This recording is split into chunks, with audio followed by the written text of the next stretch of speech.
मुख्यमंत्री लाडकी बहीण योजनेचे जे लाभार्थी आहेत त्यांचे ई-के.वाय.सी प्रक्रिया सुरू करण्यात आली आहे. घरी बसल्यास आपण ई-के.वाय.सी कशी करायची ते बघूया.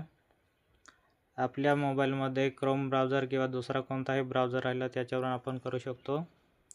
यात आपण क्रोम ब्राउझरमधून करूया. मी इथं क्रोम ब्राउझर ओपन करून घेतो. ब्राउझर ओपन केल्यावर आपण या इथं लाडकी बहीण योजना असं करून सर्च करून घेऊ.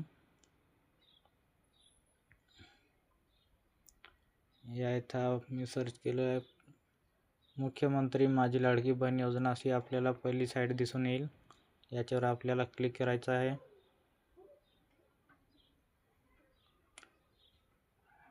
क्लिक केल्यावर आपल्याला असा इंटरफेस दिसून येईल. मुख्यमंत्री माझी लाडकी बहीण योजनेचे लाभार्थी ई-के.वाय.सी प्रक्रिया पूर्ण करण्यासाठी येथे क्लिक करावे. यात जे ब्लिंक होते याच्यावर आपल्याला क्लिक करायचं आहे.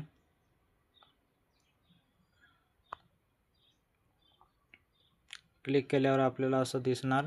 या इथं लाभार्थीचा आधार क्रमांक टाकायचा आहे. त्याच्यानंतर खाली जो कॅप्चा दिला आहे तो इथं टाईप करून घ्यायचा आहे. या इथं मी आधार नंबर आणि कॅप्चा टाकून घेतो. या इथं मी आधार क्रमांक आणि कॅप्चा टाकून घेतलं आहे. या इथं आपल्याला काही माहिती दिली आहे ती आपण नीट वाचून घ्यायची आहे.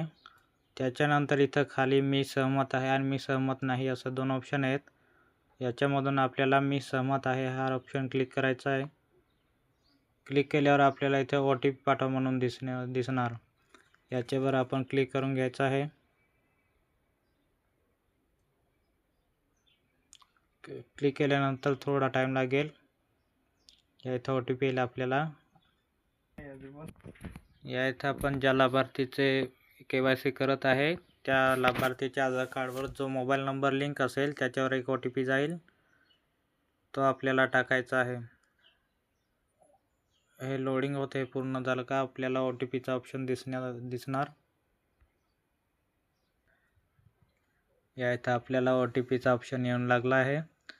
ज्या लाभार्थीचा आधार कार्ड मोबाईल नंबर असतो त्या मोबाईल नंबर OTP जातो तो इथं आपल्याला टाकायचा आहे.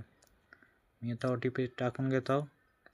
OTP टाकल्यानंतर आपल्याला इथं सबमिट करा असं ऑप्शन आहे त्याच्यावर क्लिक करायचं आहे.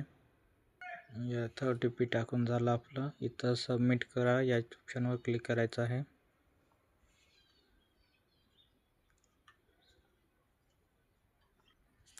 या इथं आपलं OTP सबमिट करून झाला आहे. त्याच्यानंतर आपल्याला असा इंटरफेस दिसेल.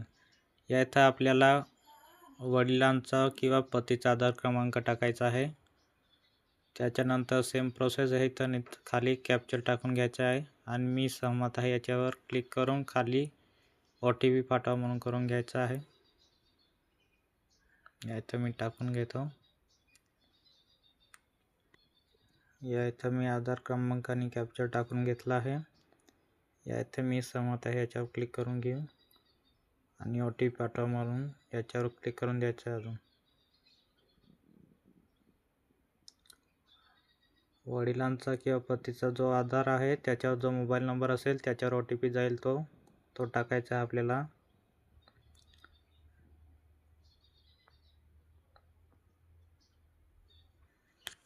या इथं आपला OTP येऊन लागला आहे. वडिलांचा किंवा पतीचा जो आधार आहे त्याच्यावर जो मोबाईल नंबर दिलेला असतो त्याच्यावर OTP येतो. या इथं मी OTP टाकून घेतो.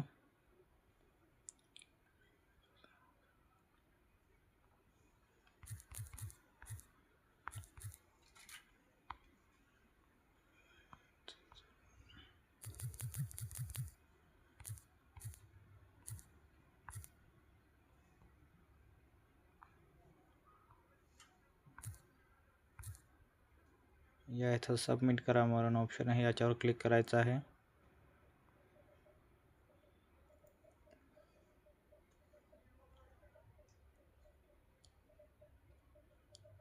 थोडं वेट करायचं आहे. साईट थोडं लोडिंग घेत आहे.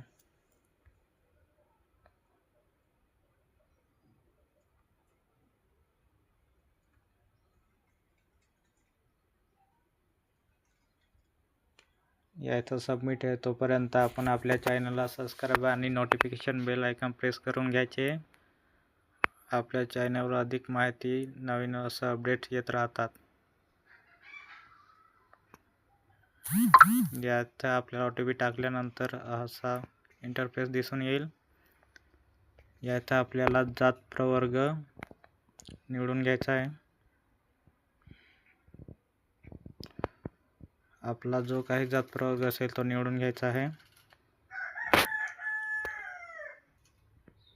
याचे जात प्रवर्ग निवडून घेतल्यानंतर या इथं खाली आपल्याला होय म्हणून हे ऑप्शनला क्लिक करून घ्यायचं आहे. या इथं पण होय करून घ्यायचं आहे. याच्यानंतर या इथं आपल्याला क्लिक करून घ्यायचं आहे. या इथे सबमिट मारून इथं क्लिक करून घ्यायचं आहे. याच्यानंतर या इथं आपल्याला दिसून येतं तुमची KYC पडताळणी यशस्वीरित्या पूर्ण झाली आहे. या प्रकारे आपण KYC करू शकतो घरी बसल्यास आपल्या मोबाईलमधून.